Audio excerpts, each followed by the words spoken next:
Welcome to another episode of Mormon Discussion Podcast. I'm your host, Bill Reel, and I'm grateful to be with you today.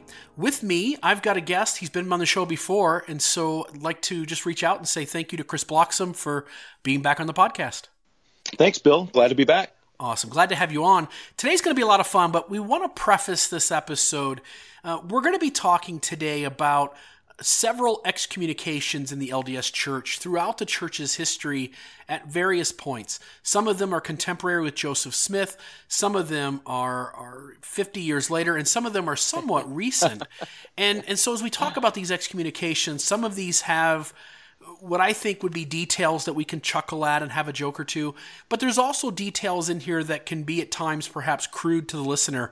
If this is an episode or this is a podcast you like to listen to with your children, this may be an episode you're going to want to listen to first on your own before you listen to it in a room full of kids. And I would just encourage, if you're someone who's offended easily by a few crude remarks or a few crude facts in a story, or if people being excommunicated is something that kind of goes against what you kind of want to listen to, I would just suggest you turn it off now. But otherwise, sit back. This is going to be a lot of fun, I think. A really good episode that's going to be very interesting on excommunications in the LDS Church that I don't think the average member knows about. And so I thought, Chris, I would start off and we would talk about one that I think a lot of progressive Mormons have heard. Maybe they've heard of to death. And so we'll just kind of run through this one as the first one, but I think it gets more interesting after this. The first one is Helmuth Hübner, and he's born in 1925 in Germany, and he's a member of the LDS Church. The German branch president, who's in his branch. Obviously, the church is smaller over there. There's branches.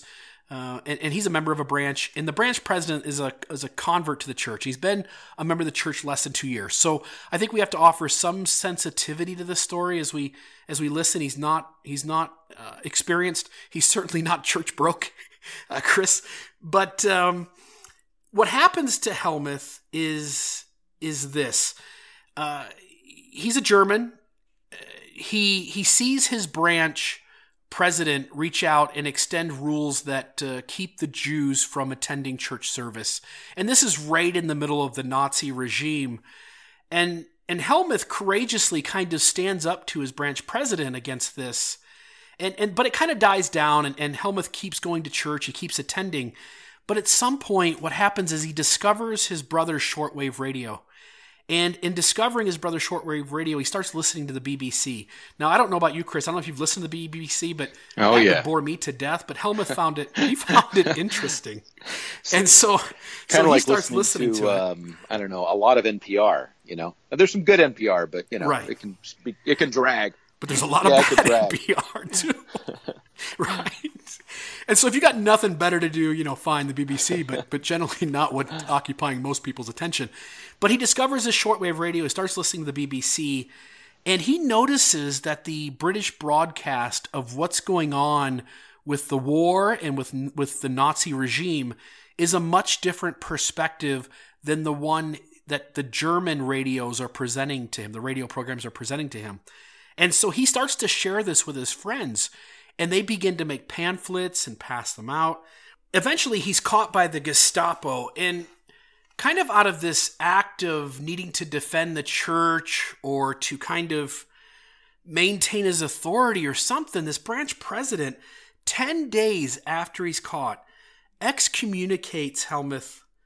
And he does it without having a disciplinary court and without contacting anybody higher up than him. So he doesn't contact a district president. He doesn't call church headquarters, doesn't have a disciplinary council, just as the branch president just says, look, he's excommunicated and just does it. Plus, he's a minor, right? Right. He's only 16 or 17. Yeah, 17 years old. So he's born in 25, and this happens, I believe, in 42. So 1942, he's caught by the Gestapo. Branch president excommunicates him. The Nazis sentence him to be executed. They also take away all of his civil rights. They say he has no civil rights as a citizen of Germany. And so while he's in prison, the other prisoners take his blankets, they beat him up. He sleeps on the cold floor. He doesn't have adequate clothing. Because he doesn't have any civil rights, he has no recourse of action. and then he's executed by beheading. And so they behead this 17-year-old kid, and the other friends who were with him, they're charged as well. But the two most serious sentences, one got 5 years, the other one got 10 years. And it's not until 4 years later, the war is over, that the new mission president, Max Zimmer, hears of this story.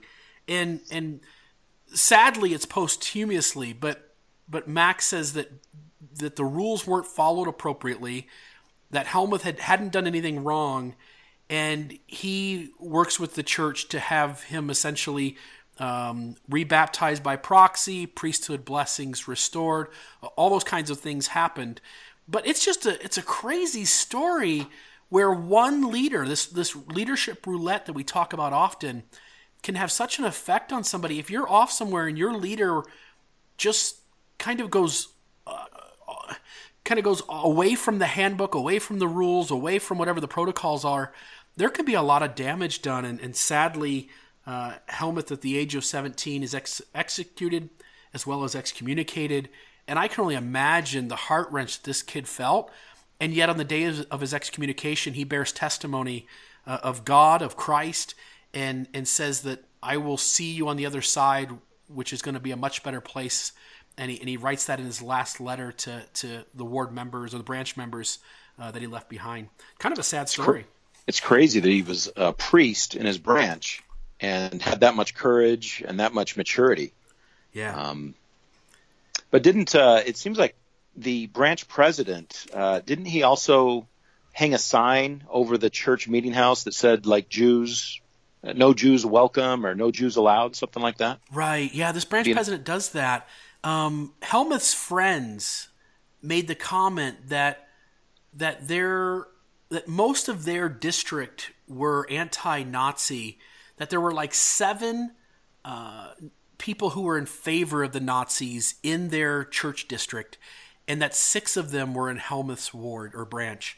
And so you can imagine just having a handful of people who feel strongly about something that's really, really at the core is violating the spirit of the gospel, and yet it only takes a handful of people to have that kind of impact. Yeah. Sad. Had you ever seen the movie on Helmut Hubner? I hadn't. I did read that there was lots of books and movies, but I hadn't. There's a kind of a church movie, I think, I've watched with my kids before. It's an older movie, but I think something that you would have seen like in seminary, that type of thing. Did they cover the main facts of the story? Did it feel like they covered them appropriately? Yeah. I don't know if you mentioned it earlier, but they were printing the anti-Nazi propaganda on the church's mimeograph machine. I didn't know that. And I think that's another reason the branch president felt slighted, is it was being done under his watch and without his approval. Well, what if we move on to one of the apostles that were excommunicated? Okay, so pick one. Who are we going to talk about? How about let's do Richard Lyman next. Okay, let me grab... So I've got all these papers on my floor. Let me grab Richard Lyman. Do you want to get us started on that one? Or you want me to talk about him, or what are you thinking? Well, he's a fascinating one to me because there's another victim that I think gets lost in the story a lot, and that was the woman that he was caught in the adulterous act with. Her name was Anna Sophia Jacobson. But Richard Lyman was born in Fillmore in 1870. A really smart guy, if you recall a little bit of his life. He graduated from Cornell with a PhD in civil engineering. He was ordained an apostle in 1918 by Joseph F. Smith. His wife, Amy, was a really educated woman as well. She attended Cornell and I believe the University of Chicago. She served in the state legislature, and she was the General Relief Society president as well. But by all accounts, they had a pretty good marriage, at least in the beginning. They only had 2 children, but there's a family account that says that after the birth of their second child, she announced to Richard that their marriage would from now on be platonic, celibate. And man, what a rough thing to hear from your wife. Ooh, I mean, I think our audience can handle this. I think the reality of marriage is that intimacy is an important part, and for for the wife to say, that's it, I'm cutting you off, that's a dynamic that's going to make any marriage, I think, have some serious bumps in it. Absolutely. And I don't think it's a rumor. People that their family members that visited their home said they slept in separate bedrooms and, lived essentially pretty separate lives. There also, as another side story, is their son, when he's 35, dies from carbon monoxide poisoning in the garage with the vehicle running. And I think that probably affected them both, in ways that maybe don't get mentioned in the story. But what ends up happening is, and I guess we have to back up a little bit and tell the story of this woman that he ends up meeting and ends up losing his membership over. She is a Danish convert. Her name is Anna Sophie Jacobsen, who converts in Denmark, I believe, immigrates to the United States, and meets a guy by the name of Victor Hegsted, who teaches her about plural marriage. He claims that they got married before 1904, which is kind of an important date, when you're talking about post-manifesto plural marriage. She claims they got married in 1907. Anyway, Hegsted gets caught and in this post-manifesto marriage, and he confesses. And part of the agreement with his leaders is that he leave Anna and move to Arizona so as to not embarrass the church and cause more bad publicity for the church. But Anna gets excommunicated in 1921. What a shaft, man. He gets off, gets to just, he gets to move on and continue his life, and she gets excommunicated. Right. And yet they both were doing the same thing. I think she's more of a victim than Hegsted is, because he's the one that taught it to her and kind of pursued her. Yeah. Anyway, Richard Lyman's an apostle and is asked to help oversee her return to the church now that she's an excommunicated member. And it's kind of sad because she's born in, what was it? She's 2 years younger than Lyman, and he's born in 1870. So she's born in 1872. In 1925, she's telling Lyman that she has no hope of getting married. She's, 56 or so? What's the math on that? Yeah, you're somewhere around there. Yeah, she's 56 years old. And she's telling Lyman that according to her belief in the church and the way she'd been raised or been taught, that you had to be sealed to a worthy priesthood holder in order to go to the celestial kingdom. And she was really starting to get concerned about this. Lucky for her, Richard Lyman has priesthood power to seal, right?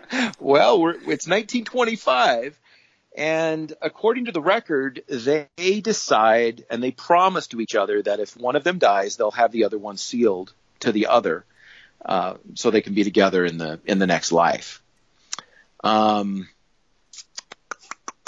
So here's what happens next. Richard Lyman becomes a mission president, serves in the European mission, and returns in 1938. And he, by his own admission, confesses that he succumbed to a temptation which he could not resist, and it was his longing for Anna. Something else going on at the time is J. Reuben Clark is having the apostles and other high-ranking members of the church followed secretly to make sure that no one was practicing plural marriage secretly or condoning plural marriages. It's probably important to note, Chris, that Heber J. Grant's the church president, but his health is really bad, right? He's not he's kind of sick. He's not all with it. And so J. Reuben Clark, as his first counselor, is actually kind of heading up the church. Exactly. Kind of like when Ezra Taft Benson was ill and how President Hinckley was running it. Right. So it gets discovered that he is having an affair with Anna. And the next part of the story is, I don't know how to tell it without the tragedy, but also how silly it is. But J. Reuben Clark asked Joseph Fielding Smith and Harold B. Lee to head up the investigation, and they feel that the only way to make this a solid case against Richard Lyman is to catch him in the carnal act, which is just odd. The guy is a really nice guy. When you read his history, He's a really soft-spoken, friendly. Everybody that meets him says he's just a great, nice, simple, brilliant, kind of, one of those. He's probably kind of a little bit of kind of a geek kind of a guy, but really smart. So on the afternoon of November 11th, 1943, Joseph Fielding Smith, Harold B. Lee, the police chief, and a deputy are waiting outside of her apartment. I'm trying to picture a world where, to carry out a church procedure, you can get the police chief of Salt Lake City and his deputy. Hey guys, like I know you guys have an important case to work on, but come with me. We're going to do some church business. Exactly. And what's funny is the police chief later says, because he had been made a high priest by Richard Lyman, he later says that had he known that it was Richard Lyman that he was going to bust the door down on and catch in bed, that he would have never agreed to it. But he was told that it was a bigwig, or what does he say, a hotshot, that they were going after, and he was not told who it was. But that's what happens next, is they smash the door down. According to Richard Lyman, they demolish the door and catch him in bed with Anna Jacobson. Yeah. Well, they're both hauled off to the church office building in humiliation, and the next day the 12 are convened and he's excommunicated. And Chris, I mean, these were not young people, right? Right. Going back to when Richard Lyman got off his mission, he was 69 when he got off his mission. When Joseph Fielding Smith and Harold B. Lee smashed the door down, he is 73 and Anna is 71.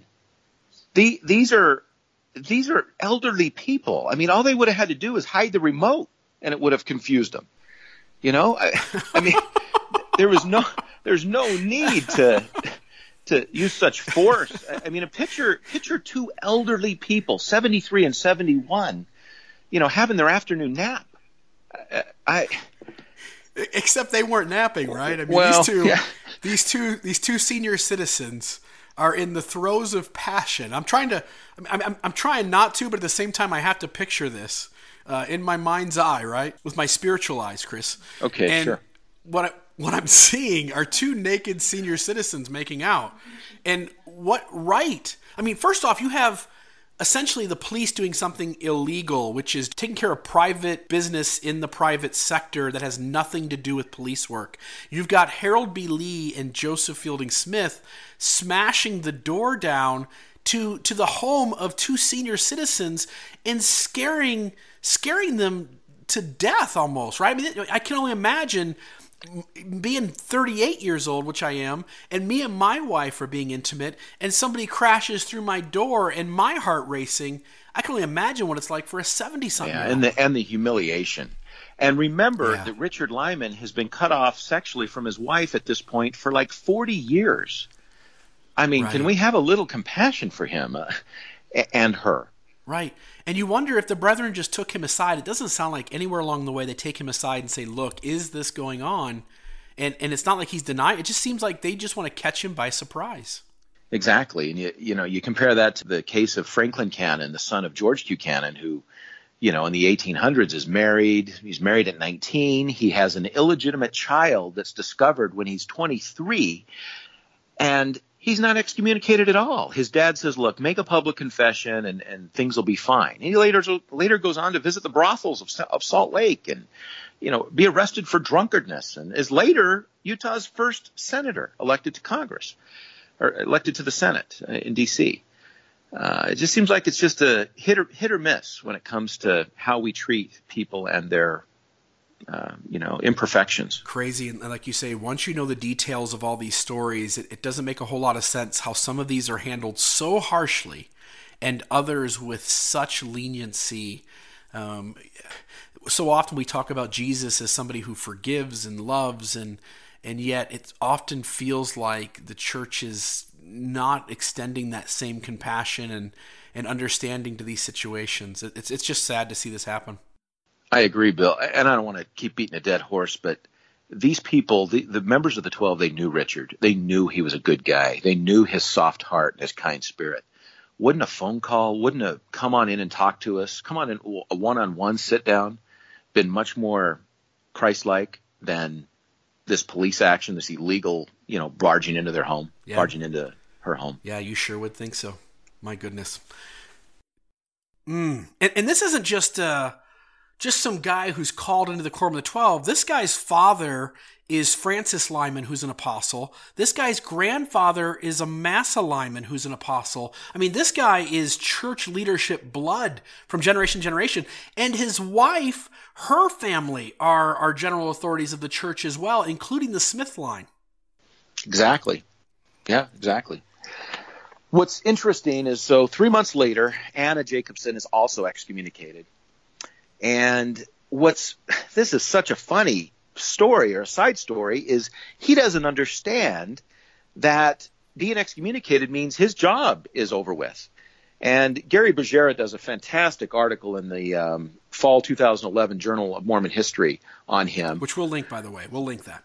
He says, Lyman returned to work in the LDS Church office building the very next week after his excommunication, asking that he be allowed to keep his office.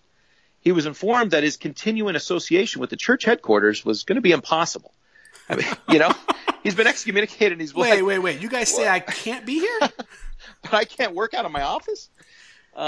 It's really sad. He spends the next several years trying to get rebaptized again. And he felt like he had been dealt with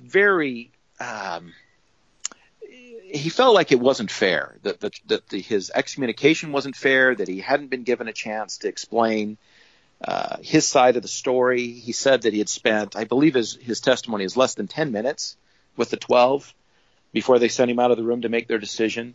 Seems like it was kind of already decided, before it happened. Maybe, something similar. Wouldn't you think, like these guys have this close-knit association with each other. Wouldn't you think, like, even though he's committed this, what they see as this sin and maybe some bad PR for the church if this becomes pretty public, but you would think like this is one of their brethren, like they would sit and be able to like let him express himself and have a full conversation and be able to kind of answer questions or ask questions. And you're saying none of that happens? Not really. No, this was, it seemed like it was kind of decided before it started. To put it in current terms, some of I guess John DeLynn would probably say the same thing about his excommunication, that, it was probably already, the outcome had already been decided before his trial started. So DeLynn and Runnels might even, feel like this guy got an unfair shake. Yeah, they might. and the other thing too, I mean, while he's excommunicated, I mean, the guy's an apostle of the Lord. Towards the end of his apostleship, his wife is called as the Relief Society president. She serves as the 8th Relief Society president of the church. And she serves most of that time while her husband is out of the church. That to me is amazing. Yeah, it is. I think Richard Lyman was thinking about other times that people had been, had done things that were wrong sexually. George Q. Cannon had 2 sons that were both adulterers, but he used his influence, and they were back in the church, really quick, and back to positions in the church. And I think he just felt like it was such a harsh punishment for him. It was 11 years later before he was finally rebaptized. Although when he was rebaptized, he didn't get his priesthood keys back or his temple sealing. Nothing was restored besides just him being rebaptized. Until posthumously, right? I mean, he gets rebaptized in 1954 at the age of 83, and then it's after he's dead that they give this man his priesthood back. Yeah, exactly. Sad. A sad one. But, Anna gets lost in the story a lot. She was excommunicated twice in her life. And we don't even know what happened to her membership in the church. We don't know if she was ever rebaptized or what happened. But to me, she's a tragic side story to this, and really got a bad shake as far as church leadership. Wow. Sad story. I mean, that's, of course, all of these are going to be, because they're all excommunications. The next one, do you have any thoughts? I mean, we could go into kind of like George P. Lee, or what are you thinking? Sure. Okay. Yeah, George P. Lee's a good one. So George P. Lee lived down here in southern Utah, right? Yeah, after he got excommunicated, he moved down here to where we live. Yeah, Washington County. So come down and visit me at Family Pond, and you can also maybe get some history on George P. Lee. Actually, George P. Lee didn't live too many streets from where you live now, Bill, in Santa Clara. Great. Don't spread that out. Don't tell too many people. So George P. Lee, born in 1943, and he's one of the very first Native Americans to participate in the Indian placement program, which is quite interesting. He gets placed with this LDS couple, and he gets to go home during the summers and spend time with his actual parents and his Native American community. He gets like the Native American name. I don't have it written down here, but it's like kid who behaves and is well liked. I mean, it's something like he's just a good kid, and he's just known as a good kid. He's a kid who's always choosing the right. He's always making the right choice, and he's pleasant to have around, and he's a good influence on others around him. And boy who is well behaved and good. Well behaved and good. So realize, like, this is like his whole childhood. He's just this really good, solid kid. First kid in the Indian placement program we just talked about. He went up to stay with a family in Orem, Utah. Again, went home for the summers to be with his parents and his community. Goes to BYU, gets a bachelor's degree, goes to Utah State University, gets his master's degree, serves as a district president, which would be the same as a stake president, except over branches, serves as a mission president, and then in 1975, he's called into the first Quorum of the 70. He's the first Native American general authority, which is impressive. And it's kind of under the tutelage of Spencer W. Kimball. And if the listeners remember, Kimball is just a huge fan and huge advocate for anything having to do with the Native Americans, or the Lamanites, as he thought all of them were. And so Spencer W. Kimball was one to kind of take George P. Lee under his wing. And George P. Lee had a lot of influence. He was a good speaker. A lot of people looked up to him as one of the general authorities they wanted to see talk or come to their wards or stakes to carry out church business. And then what happens is President Kimball passes away, and George P. Lee's influence is severely diminished, to the point where he starts writing Ezra Taft Benson letters, and writing them like 3 letters, and in each of these letters he asked like 20 questions, like why did they take away my responsibilities, like why do you guys handle me differently than President Kimball did, and it's kind of almost demanding answers from the church. And this goes on for a little bit of time, and then in 1989, and this would have been kind of into Benson's dementia years, because I think Benson dies in like 92. Is that right, Chris? Yeah, that sounds right. And I know, like, in 1989, 1990, at that point, President Hinckley and President Monson are giving President Benson's talks, if President Benson's even writing them at all. So in 1989, Lee's excommunicated. And when it happens, of course, the church doesn't really talk about disciplinary procedures. And so if the member talks about them, the church really doesn't generally rebut those and give their side of the story. So Lee decides to tell everybody that the reason he's been excommunicated was because of his persistent questioning of church leadership on why his responsibilities and his role and his influence were diminished. And so that's the story for some time, until 1993, when the Salt Lake Tribune comes out with data that says that in 1989, George P. Lee was essentially, he attempted to molest a minor girl. And it was just kind of an article in the Salt Lake Tribune. But again, not a whole lot of facts come to surface at that point. And she was pretty young. Yeah, she 12. Was 12. Yeah. And so in 1994, the Salt Lake Tribune finally gets a bunch of data, including the record of the court case where George P. Lee hangs his head down and admits he's guilty of fondling this girl's breast for sexual pleasure. And so he's essentially sentenced in Washington County, right, in this area, and he goes to the famous prison down here, which is called Purgatory. You've never been there, right, Chris? You haven't spent any time there? Well, no, I've not ever been an inmate at purgatory, but in the business you and I are in, sometimes we end up dealing with people from purgatory, you know. So neither of us have seen the inside. We can't tell you a whole lot about what's going on the other side of that. But George P. Lee spent some time there, and it's pretty interesting. It's kind of at least a little bit of a chuckle. It's a sad story. In fact, I think it's Armand Moss, really renowned LDS author, who says that George P. Lee is just one of the saddest stories in LDS history. But you can go online right now today and Google George P. Lee, and one of the pictures you get right in the top of the search results is his prison photo, where it looks like he just got up in the morning, his hair is in all different angles. It's pretty disheveled. Right? Yeah, wearing his prison jumpsuit. But it is a sad fall from the top to the very bottom. And I've only lived in this area a couple of years, Chris. You or anybody you know have any interactions with George P. Lee or any of his family or anything like that?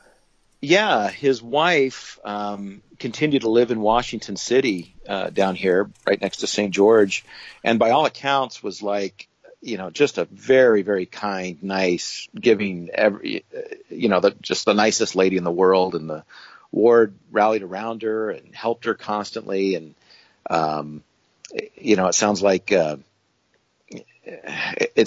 his wife probably suffered as much as anyone in the following years. But yeah, and in the last little note on George P. Lee, in 2007 he gets in trouble again because he doesn't register as a sex offender, and I'm stumbling here because I don't really know the reason why, and unfortunately I'm only left to kind of guess what's happening.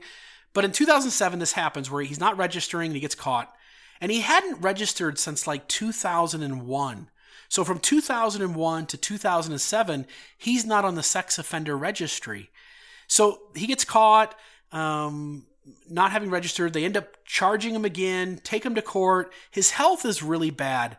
And so they drop the charges of him not re-registering where he lived. And he lived in an area with lots of young children. I mean, I don't know if it was a mobile home park or what, but he was in a place where lots of kids were around. And sadly, he was putting himself at risk for making a similar crime, and these kids living near the sex offender and not knowing it. But so he gets re-registered in like 2008, put back on the sex offender registry. And then 1 year later, the government somehow removes him and takes him off that list. Somebody, somewhere, didn't want him on the list, and they removed his name from it. And the implications here, the accusation here from some people among the critics is that the church's embarrassment of having George P. Lee as a sex offender, that someone in the church pulled some strings and had him removed off the sex registry. But it is strange that he was only on there for 1 year. And then I think he dies in like 2010. Does that sound right? I think you're close. It is 2010. Okay, 2010 he passes away.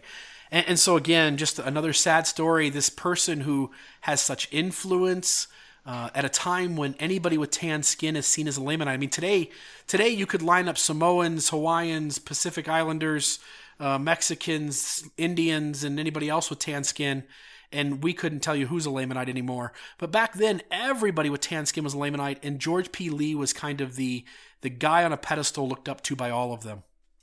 And what a big fall. What a giant fall. Definitely a tragic story. It is. Tragic. It is. What are you thinking now? Why don't we move on to, how about Joseph F. Smith? Joseph F. II or Joseph F. III? Sometimes he was called. Why don't you tell us about the presiding church patriarch, who, by the way, a church patriarch was equal in authority to the Quorum of the 12 until Eldred G. Smith's position was done away with and he was made patriarch emeritus. So tell us about this Joseph F. or Joseph Fielding Smith. Well, that's a cool story in and of itself. When Eldred G. Smith was the presiding church patriarch, he's called into Spencer W. Kimball's office in 1979 and told that at the upcoming general conference, he was going to be announced as an emeritus. And he was completely confused because his position, the position of church patriarch, was given by revelation to Joseph Smith. And on a couple of occasions, Joseph had said that it's a position that would never be removed from the earth. So specifically said that it would never go away, and yet it's going away. But you can, and again, we're getting off here, but you can see the brethren's move, right? You have one guy equal in authority to the 12, and you can kind of make sure that, generally speaking, 12 men can kind of not go too far off the path. But when you have one guy, and you're counting on that one guy to be sane and reasonable, generation after generation after generation, you can see that that's a ticking time bomb at some point, and you can see why they would make such a move. Yeah, and it was a hereditary position, and the church had always kind of had a problem with, or not a problem, but there's always been a little bit of disagreement on who should hold the position next. As after the death of Hiram, it was supposed to pass from father to son. So Joseph Smith Sr. to Hiram, and then Hiram dies. Let's see here. Does it go to like William Smith? After Hiram dies, it's passed to his younger brother, William. But William Brigham Young had a notorious, didn't get along, big feud. And after William's expulsion from the church in 1845, Brigham Young didn't call anyone else to the position. It was several years. And then Joseph Smith Sr.'s brother, John, held the position. And at his death, it reverted to Hiram's descendants. So John Smith had a son. So Hiram Smith's oldest son, John Smith, held the position. And then in 1911, John's grandson, Hiram Gibbs Smith, held the position. And at Hiram's death in 1932, Heber J. Grant declined to name Hiram's 25-year-old son, Eldred G. Smith, to the position because he was only 25. And he didn't think it should go to him. But this really hurt Eldred G's feelings because he knew that it was going to go from his dad to him. And so he'd been preparing his life for this position. And even at 25, had a very deep maturity, very good person. But instead, the position holds open for 10 years until it's given to Joseph F. Smith II. And that's where I guess we pick the story up.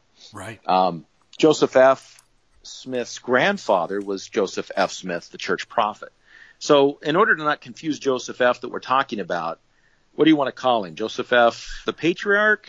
Joseph F. II? Joseph F. III? He's called by many different titles. What do you think, Bill? Joseph F. the Patriarch?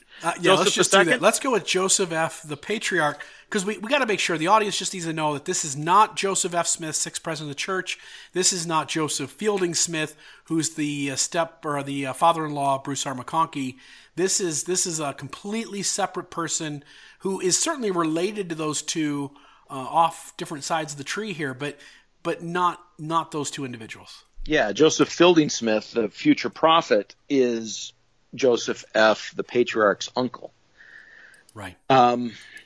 So he's born in 1899. He serves a mission when he's 21 to Hawaii. He marries Ruth. In 1929, they have 7 children together. He graduated and got his master's degree in speech and drama from the University of Utah in 1924. Got his master's in, I think the University of Illinois. He taught at several universities, several prominent universities, including Berkeley and Oxford, always in some sort of drama, theater, or speech-related subjects. He was also an actor and directed the theater in Salt Lake.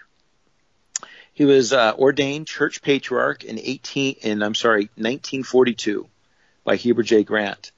And this, like we talked about earlier, he didn't have the full support of the 12 on this. Heber J. Grant didn't want to go with Eldred G., and so he went with Joseph F. Smith, the second or the third.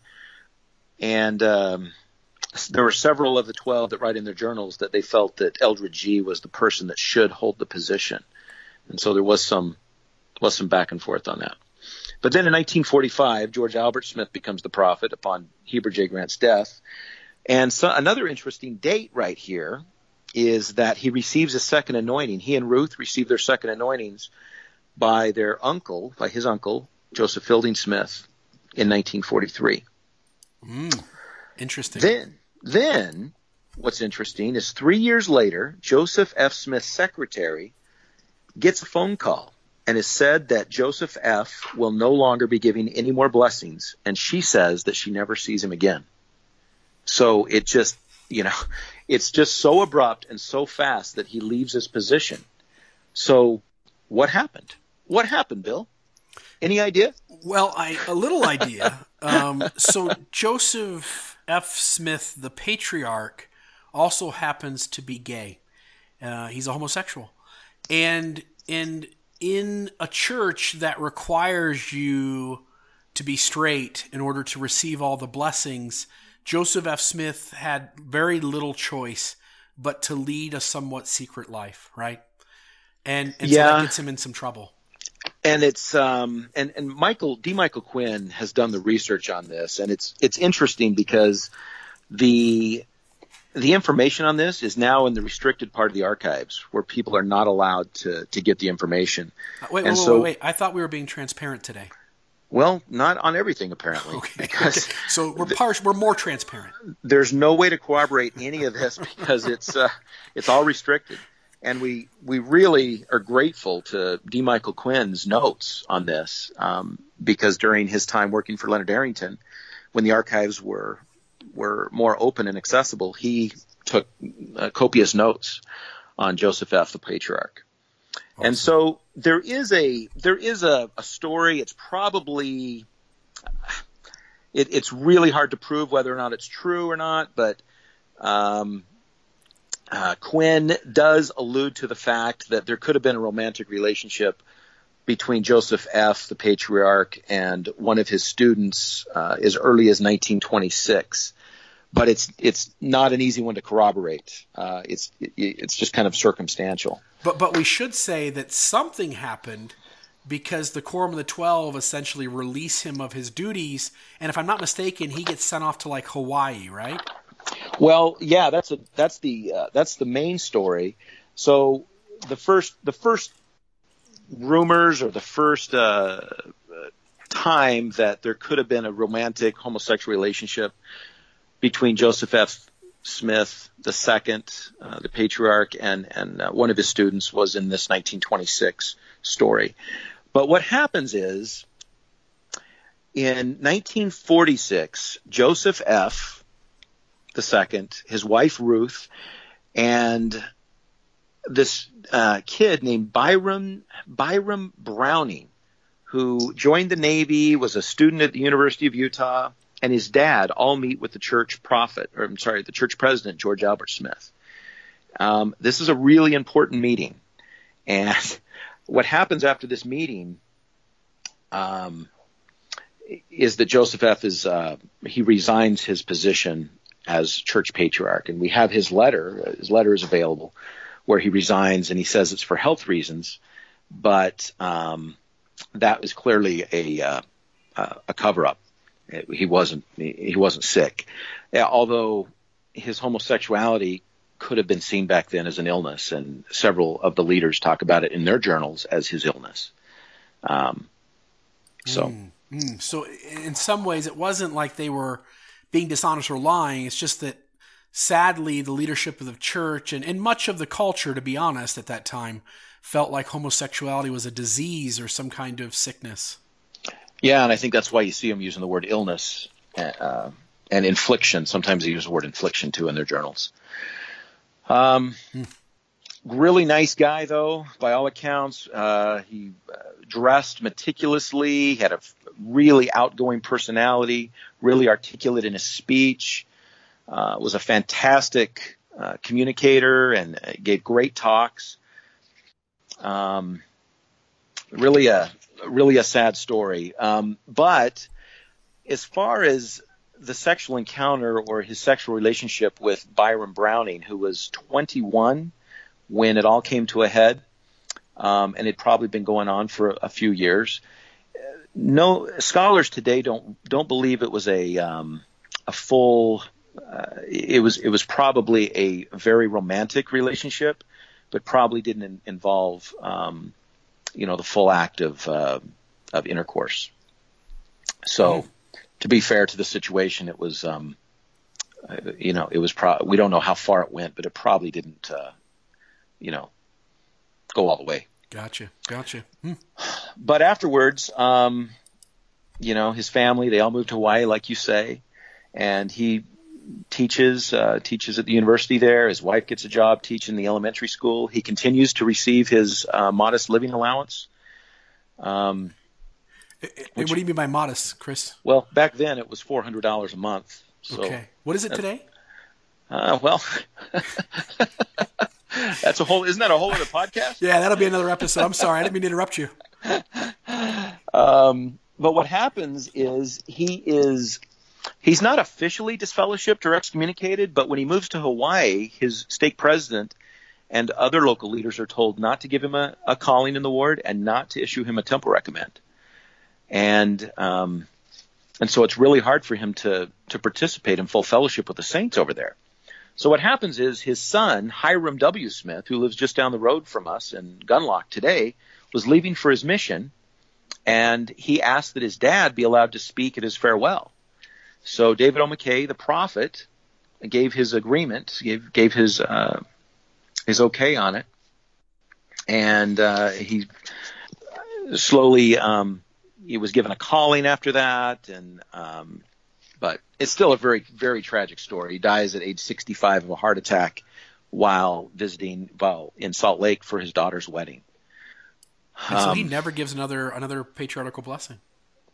No, he doesn't.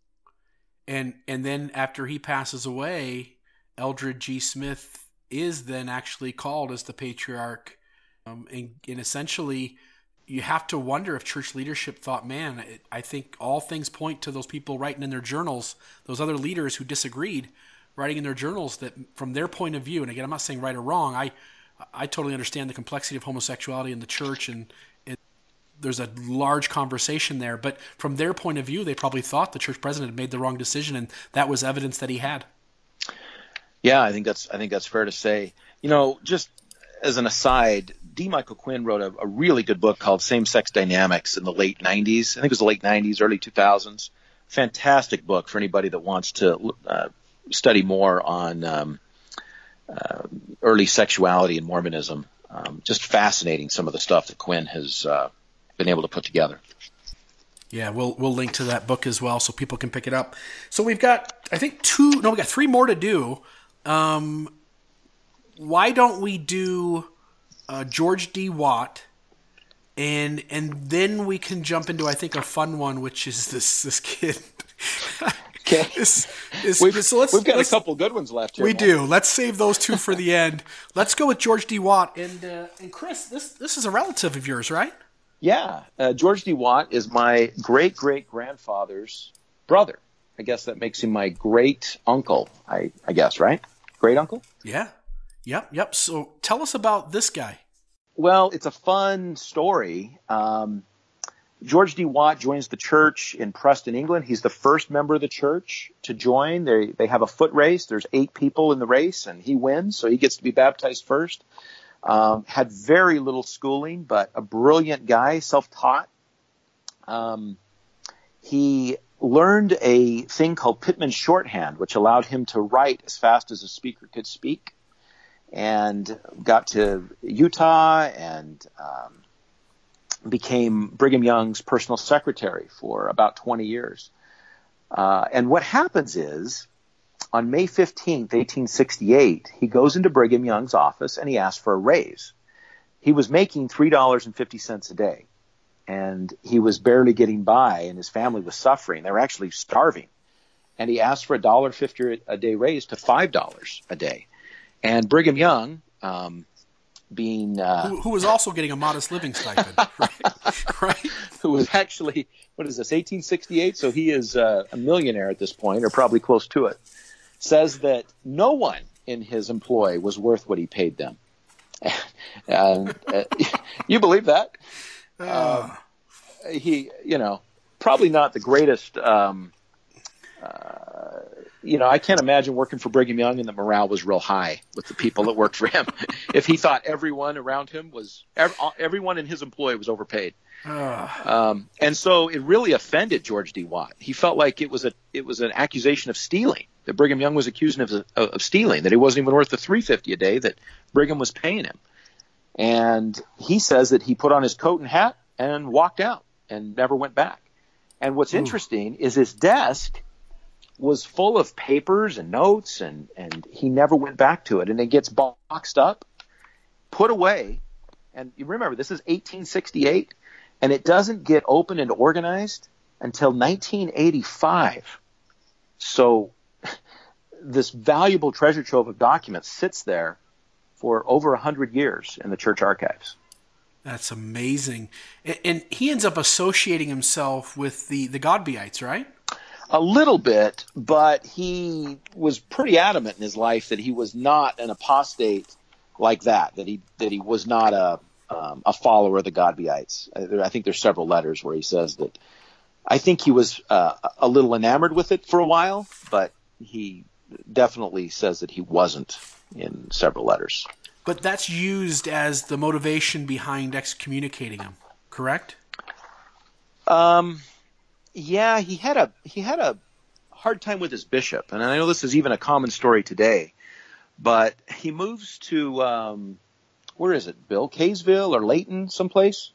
I think it's Kaysville he moves to, and his bishop comes to see. It is Kaysville. Is it Kaysville? Yes. Okay.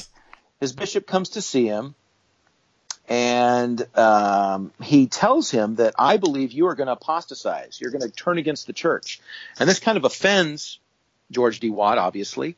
And the bishop assigns him home teachers who asked him very probing questions about his testimony.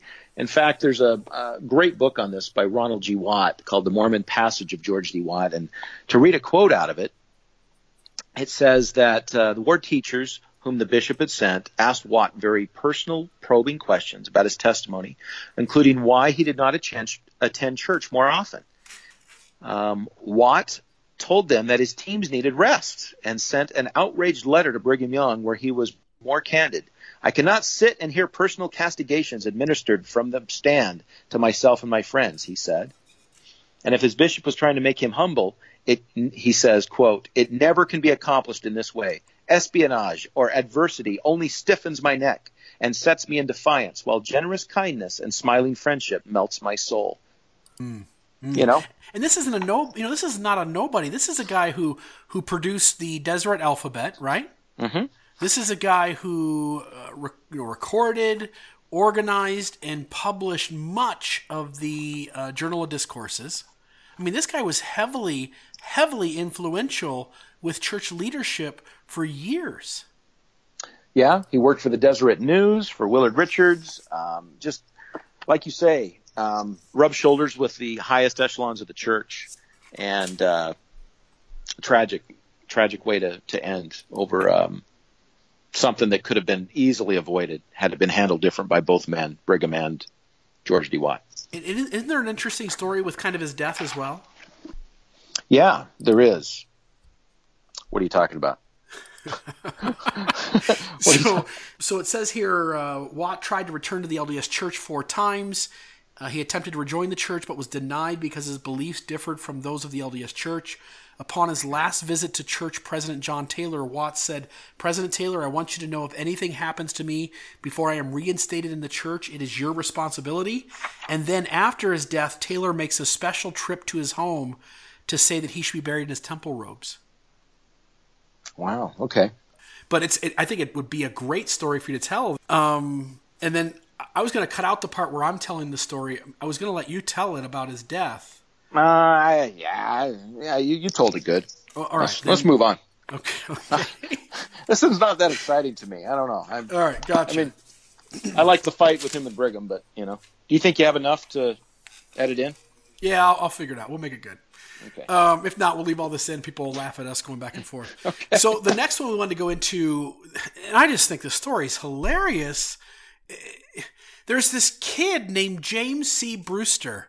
Brewster's born in 1826, and when he's a really young child, his parents convert to the LDS Church. 1836. This kid is 10 years old. I've got an 11-year-old kid, Zachary. He's a bright kid. He's smart. He's always into mischief and trouble, but it's innocent. He doesn't have a clue about like what real trouble is. He's not doing anything bad. He's not really wishing to harm anybody or hurt anybody. He's just an 11-year-old. And I'm trying to picture him 1 year ago as a 10-year-old, because James C. Brewster in 1836 as a 10-year-old begins to claim that he's receiving visits from Moroni. Yes, that Moroni. The Moroni who visits with Joseph Smith and gives him gold plates out of the drumlin in New York. Who's to say that Angel Moroni wasn't visiting? Right? I'll tell you what, Chris, if a 10-year-old comes to me and a 10-year-old says he's having visitations with Moroni, even in the midst of my doubting perspective right now, I'm going to have to listen to this kid with some sincerity and not judge him as being misled. So Joseph Smith and the church, they put up with it for about a year. This kid goes on and on about how he's visiting Moroni, and Moroni's telling him this, and Moroni's telling him that.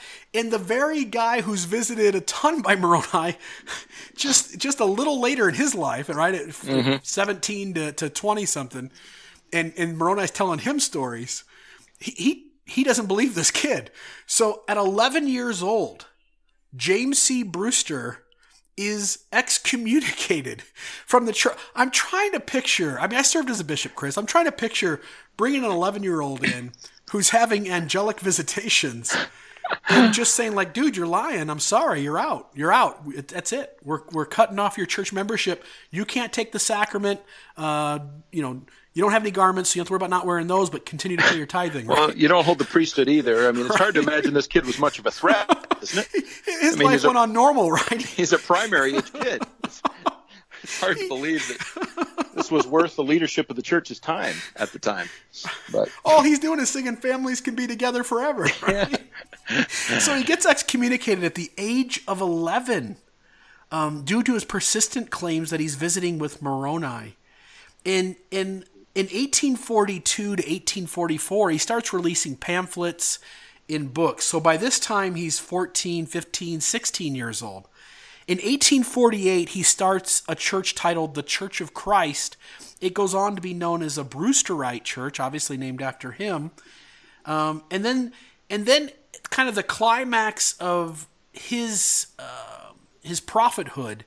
In 1850, he shows up in the census. All of his followers show up in the census because when Joseph's martyred in 44, he draws, I wouldn't say significant, but it's not a small group either. He draws, several dozen people to him, and they essentially go out to New Mexico, and that's where they have their settlement. And so if you go into FamilySearch.com and you look up the 1850 census, Socorro, New Mexico, you'll find James C. Brewster and his followers there. And if you go there, you'll see the census record of James C. Brewster. And if you just run your finger at the top of the screen where it says occupation and run it down where it crosses with his name, you'll see that his occupation is Mormon prophet. And that's pretty much the end of it, because that is the last time Brewster does anything that has to do with any kind of divine nature, claiming prophetic mantle, giving prophecies. And so from the age of 24 till his death in a nursing home in his mid-80s, not another word is spoken about him holding any kind of prophetic mantle.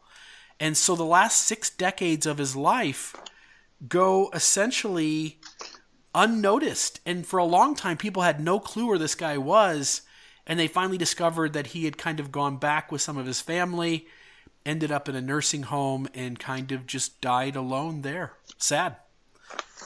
Yeah, that's an excommunication that I don't think hardly anyone's heard of. That was a really unusual one to come across. And I just think it would really be hard to doubt what a 10 or 11-year-old says if they're sincerely claiming some type of spiritual experience. Mormonism wants you to go off into the woods and have your own revelation. At least it says that out one side of its mouth, but in some ways out the other side, it says, yeah, but if you have a revelation and that differs with anything that's going on in the church, then you are on really really dangerous ground. Yeah, I just picture a kid just kind of telling stories and running around, not being a threat or worth anyone's time of making it serious. You know, we have John C. Bennett here just a couple years later, sleeping with girls in the town, and Joseph forgives him and, you know, lets him remain as an assistant church president. It just seems like I don't know. It seems like an overreaction.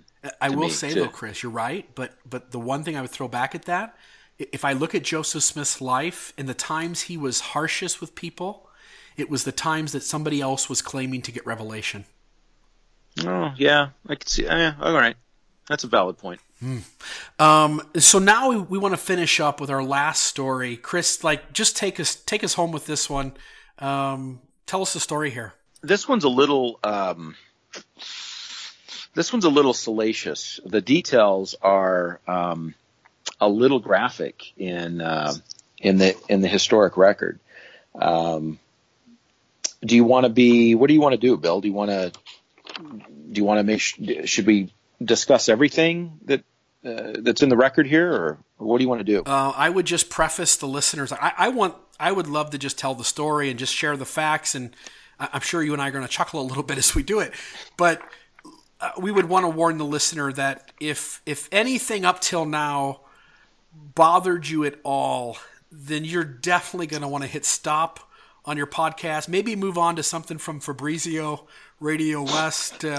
Maybe turn on a Mormon Matters episode or something. But if so far you've been chuckling along with us and having a laugh, then I think you're ready to hear this last story. So let's just tell it like it was. Okay, this is an odd one. This is the story of Albert Carrington. He was an apostle in the 1800s. He joined the church in 1841 with his wife, Rhoda. They moved to Nauvoo, and he takes a plural wife. They head west with Brigham Young in February of 1846, crossing the Mississippi, and they end up in the original group of pioneers that enter the Salt Lake Valley with Brigham Young. 1870, at age 57, Albert Carrington is ordained an apostle, and also at the same time he was appointed the church historian. And in 1873, he is appointed a member of the first presidency under Brigham Young. He presided 3 times over the church's European mission. So this is all in the 1870s. This is taking place. Now remember, he was born in. I've lost it. When was he born, Bill? Do you know his? He was born, January 8th of 1813. Born in 1813, and we're talking about the 1870s. So he's a pretty old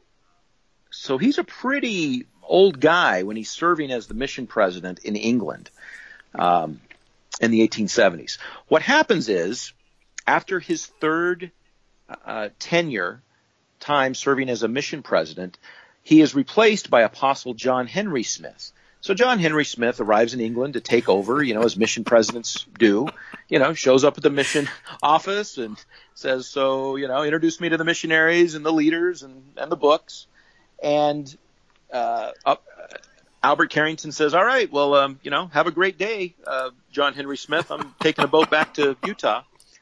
Immediately, John Henry Smith, the new mission president and apostle, starts to hear lots and lots of rumors about the 69-year-old mission president that he's replacing.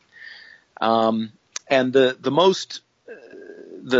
main rumor he's hearing is that Sarah Kirkman was the maid in the mission home, and she was 20 years old.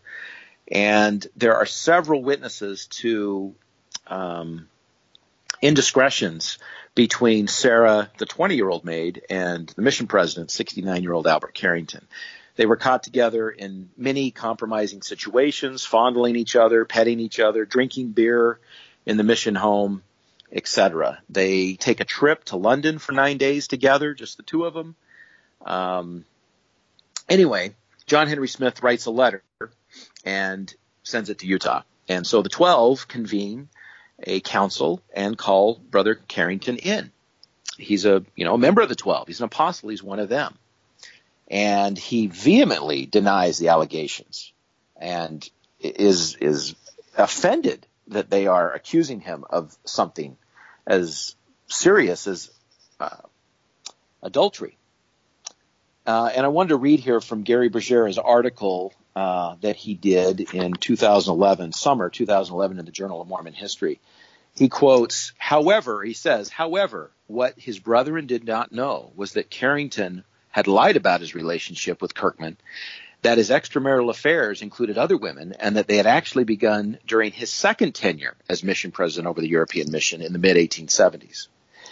So not only is he telling them that all the allegations against him are false, but there's also many other instances that the brethren don't know about. Chris, this is the first sexual impropriety in Mormonism involving a maid, correct? Sure, Bill. I know where you're going on with that, but that's another podcast, man. Yeah, we'll just skip that one. Go ahead. All right.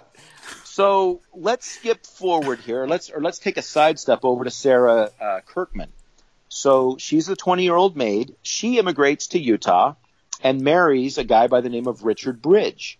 And after her marriage, she confesses to him that she had committed adultery with the mission president, Albert Carrington, before and since they'd been married. So you can imagine Richard Bridge, you can imagine that discussion, right, in the kitchen of their home or wherever it was. You're sleeping with an apostle. You're sleeping with Brigham Young's. You're sleeping with a member of the First Presidency. You did this before we were married and since we've been married.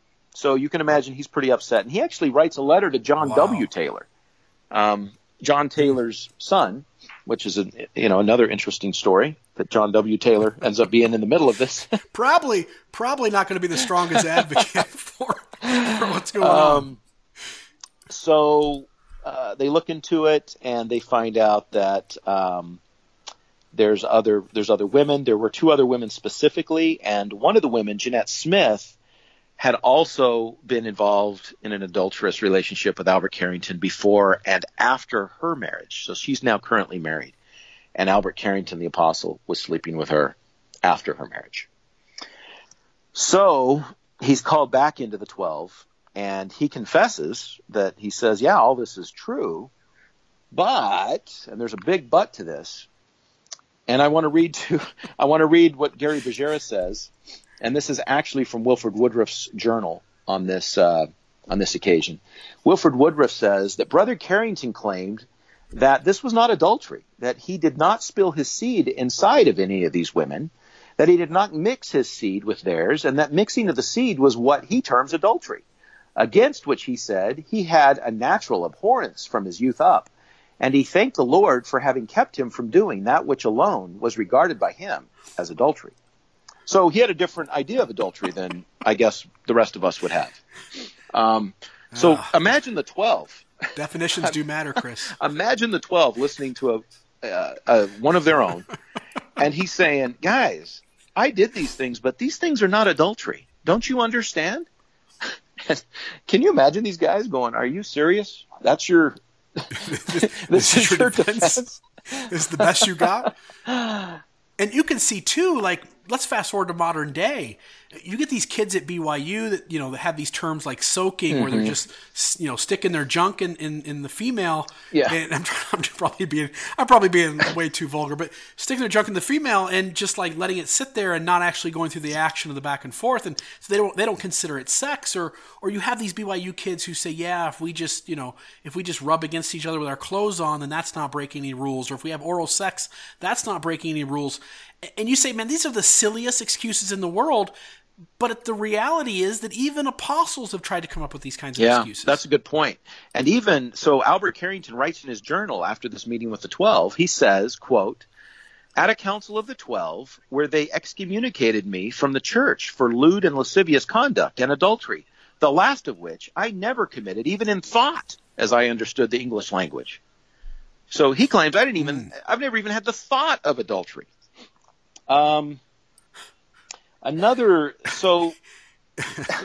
This is interesting, that there's also, and this is just an aside, but in 1885, another member of the church named William Bricker was brought up on charges of adultery, and he claimed that he did not commit adultery with a woman named Sister Elizabeth Phelps, as he had always spilled his seed before having any connection with her.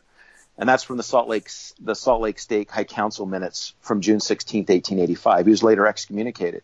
But it's interesting that you have two guys in the same time period. One's an apostle and one's not, but both making such a strange claim.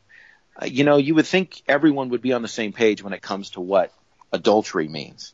And for these guys to say, to try to get off on this other tangent makes no sense at all.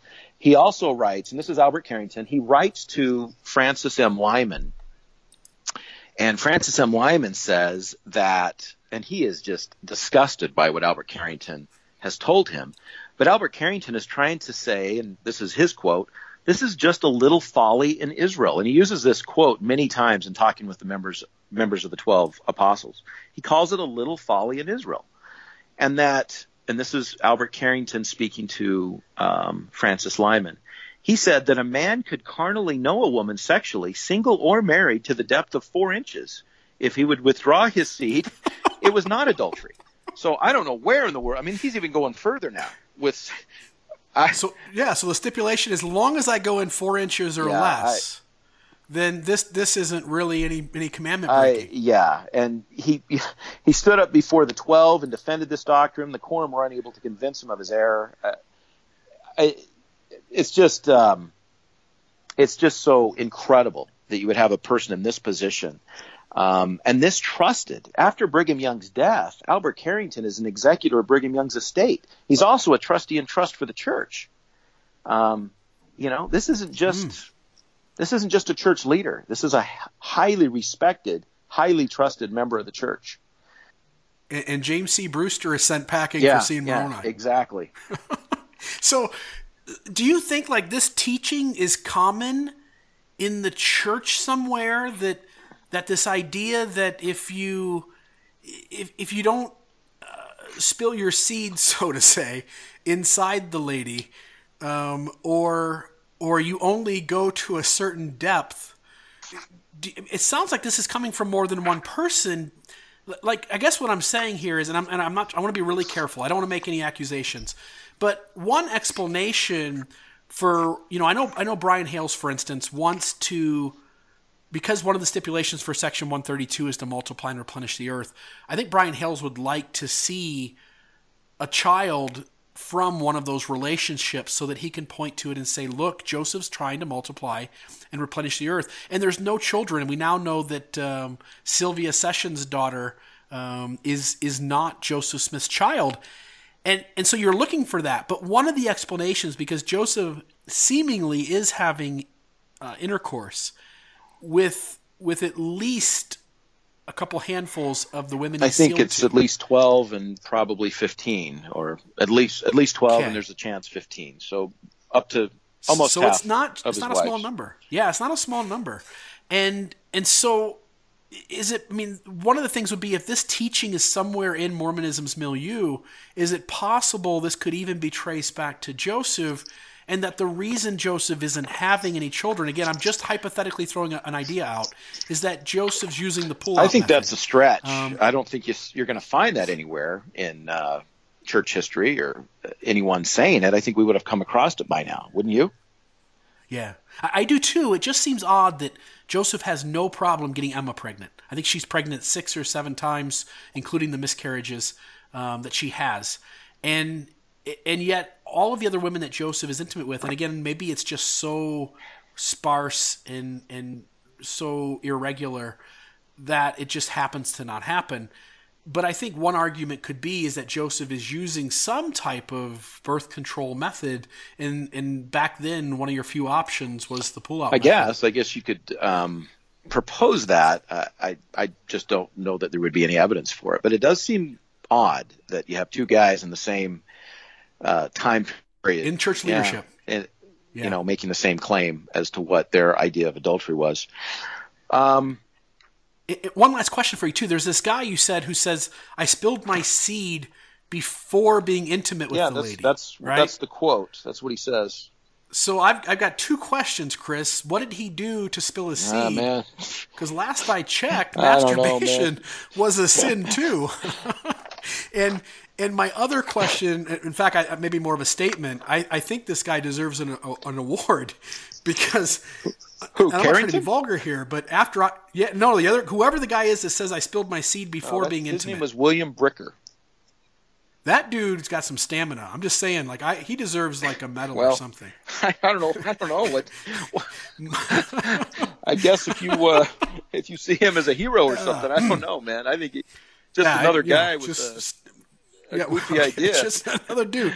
Yeah, maybe I'm just on the other side of the spectrum. I'm sorry. Okay, go ahead. Let's continue. One of the things that some of the 12 suggested to Albert Carrington, or one of the things they were incredulous about, is that why didn't you just marry this girl? I mean, plural marriage is being highly encouraged. Brigham Young had told many people as they would go off on missions, go off and find a young girl and bring her back and marry her. Albert Carrington could have married these girls and made them plural wives. So it just seems odd. It just is just a strange way to have behaved.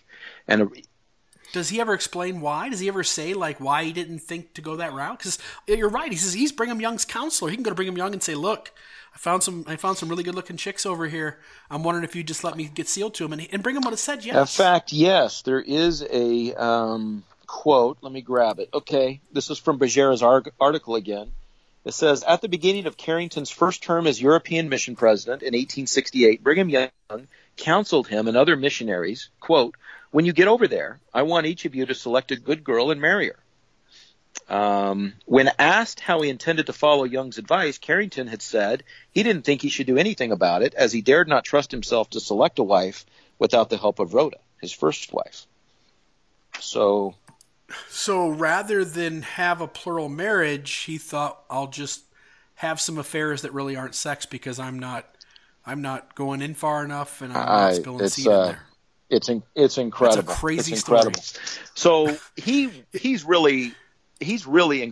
just incredulous that he got excommunicated. He can't believe he got excommunicated for something like adultery when he had never even thought about committing adultery, as he said in his own words.